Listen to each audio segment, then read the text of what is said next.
জামালপুরের ইসলামপুরে সাপধরি ইউনিয়নের অবস্থান যমুনার দুর্গম চরে। তাই এই এলাকায় সাধারণ মানুষের চলাচলের একমাত্র ভরসা ঘোড়ার গাড়ি। এখানকার অধিকাংশ মানুষই উপজেলা শহরে যেতে চাইলে ঘোড়ার গাড়ির বিকল্প নাই। মাঝে মধ্যে পাওয়া যায় কিছু মোটরসাইকেল।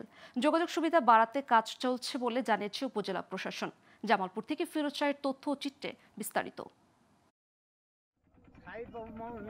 এটি জামালপুরের ইসলামপুরের সাপধরি ইউনিয়ন। যমুনা চর হওয়ায় বর্ষায় ছোট বড় নৌকা দিয়ে চলাচল করা খানিকটা সহজ, কিন্তু অন্য মৌসুমে পড়তে হয় চরম বিড়ম্বনায়। প্রতি বছর বালুর ওপর রাস্তা বানিয়ে চলতে হয় চরবাসীকে, আর নিত্যপণ্য কেনাবেচাতেও পড়তে হয় বিপাকে। এই উৎপাদিত সব কৃষিপণ্য পরিবহনে একমাত্র ভরসা ঘোড়ার গাড়ি। আর কোনো স্বাস্থ্য কেন্দ্র না থাকায় চিকিৎসা সেবা পেতেও যেতে হয় উপজেলা সদরে। তাই সাপধরি ইউনিয়নে একটি হাসপাতাল ও রাস্তা তৈরির দাবি চরবাসীর।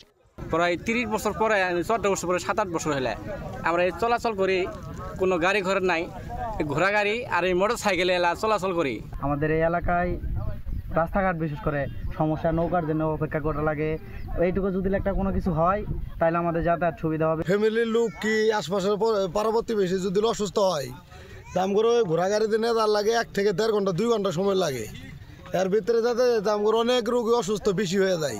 দুর্গম চরের সাধারণ মানুষের চলাচলের সুবিধা ও চিকিৎসা সেবা নিশ্চিতে উদ্যোগ নেওয়া হবে বলে জানিয়েছেন উপজেলা প্রশাসন। জনগণের জীবনমান সহজ করার জন্য আমরা বিভিন্ন ধরনের রাস্তা করার প্রচেষ্টা চালিয়ে যাচ্ছি। পাশাপাশি চরের জনগণ যেন সুচিকিৎসা পায়, সেখানে চরের জনগণের মাঝে চিকিৎসা সেবা পৌঁছে দেওয়ার জন্য যে কাজগুলো করা প্রয়োজন সেগুলো আমরা ঊর্ধ্বতন কর্তৃপক্ষকে জানিয়েছি। চিকিৎসা সেবা নিশ্চিত সহ চরের মানুষগুলোর চলাচলের ব্যবস্থা সহজ করবে সংশ্লিষ্ট কর্তৃপক্ষ, এমনটাই প্রত্যাশা সাপধরি ইউনিয়নবাসীর।